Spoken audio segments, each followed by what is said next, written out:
Ассалому алайкум дӯстон, хуш омадед ба шабакаи мо. Чемпиони бебохти вазни сабуки Беллатор ва PFL Усман Нурмагомедов боварӣ дорад, ки муҳорибааш зидди Конор Макгрегор ё ин ки Илия Топурия муҳорибаи хеле калон шуда метавонад.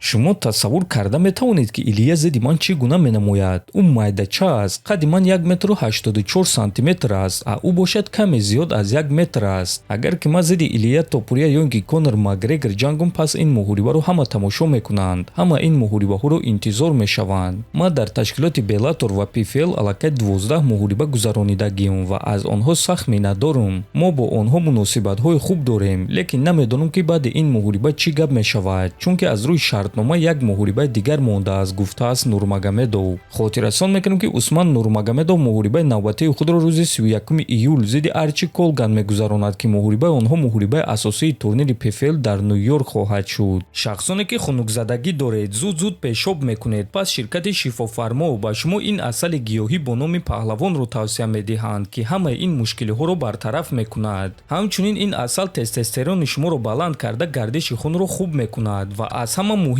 ин асал танҳо аз гиёҳҳои табиӣ тайёр шудааст ва дар таркибаш ягон гуна химикат надорад. Барои заказ кардани ин асал ё барои маълумоти бештар ба рақамҳои дар рӯи экран буда занг занед ва мутахассисони ширкати Шифофармо дар ҳамаи саволҳои шумо ҷавоб дода, ин асалро ба ҳама шаҳрҳои Русия ва Тоҷикистон доставка мекунанд. шаби гузашта чемпионҳои вазни сабуки UFC, чемпиони доимӣ Илия Топурия ва чемпиони муваққатӣ Ҷейсон Гейҷ суханҳои худро пеш аз муҳориба оиди якдигар гуфтанд ва биёед суханҳои онҳоро гӯш мекунем.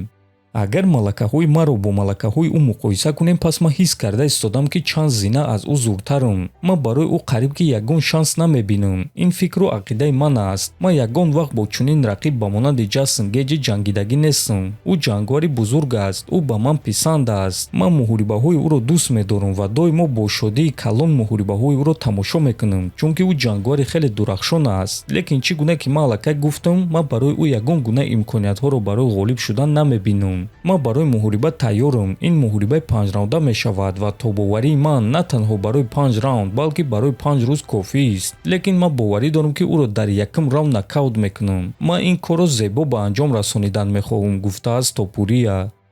Ман шанс дорам, ки як кори махсусро анҷом диҳам ва ин муҳориба беҳтарин имконият аст. Барои ҳамин ман максималӣ ҷангида ҳамаи қувваи худро дар он ҷо мемонам. Дар ин муҳориба чӣ коре ки рух надиҳад, ман ғолиб мешам ё мағлуб, фикр мекунам, ки ман коре карда метавонам, ки кишвари ман аз ман фахр мекунанд. Ман доимо ба одамон мегӯям, ки номи дуюми ман фишор аст ва ман фишорро дӯст медорам. Ба ман писанд аз вақте ки одамон ба ғалабаи ман боварӣ надоранд ва ба ман писанд аз вақте ки рақиби ман худро шоҳ мешуморад, чунки ман ӯро аз осмон ба замин меафтонам ва хотиррасон мекунам, ки ӯ низ ба монанди дигарон одам аст. Ин шахс ба ман писанд нест. Тасаввур карда наметавонам, ки чӣ гуна бо ӯ дар як ҷой 30 дақиқа нишаста ва таърифҳои ӯро гӯш карда мешавад. Танҳо гуфта метавонам, ки агар ман низ дар ҷои ҳамсари ӯ мебудам, пас ман ҳам ӯро мепартофтам. Ӯ худро беҳад зиёди бад таъриф мекунад ва доимо оиди худ гап мезанад. Педи Пимблет низ чунин рафтор мекард. ӯ низ ба худ сахт боварӣ дошт. Фикр кардан, ки ту аз ҳама дигар одамон зуртари кори хуб нест ва зарараш расида метавонад, гуфтааст Гейҷи. Хотиррасон мекунем, ки муҳорибаи Ҷейсон Гейҷ зидди Илия Топурия аллакай рӯзи 14 июн дар турнири таърихии Кохи Сафед баргузор мегардад. Аммо пеш аз ин мо шуморо медиа конференсия, пресс-конференсия, муҳорибаи рӯбарӯ ва охирон суханҳо интизор аст. Барои ҳамин дар пеш мо барои шумо наворҳои шавқовар омода мекунем. Аз ҳамин хотир обуна шуда зангулачаро пахш кунед, то ин ки аз ҳама хабарҳои нави ҷаҳони ММА якум шуда бохабар бошед. То боздид дӯстон, хонободу сарбаланд бошед.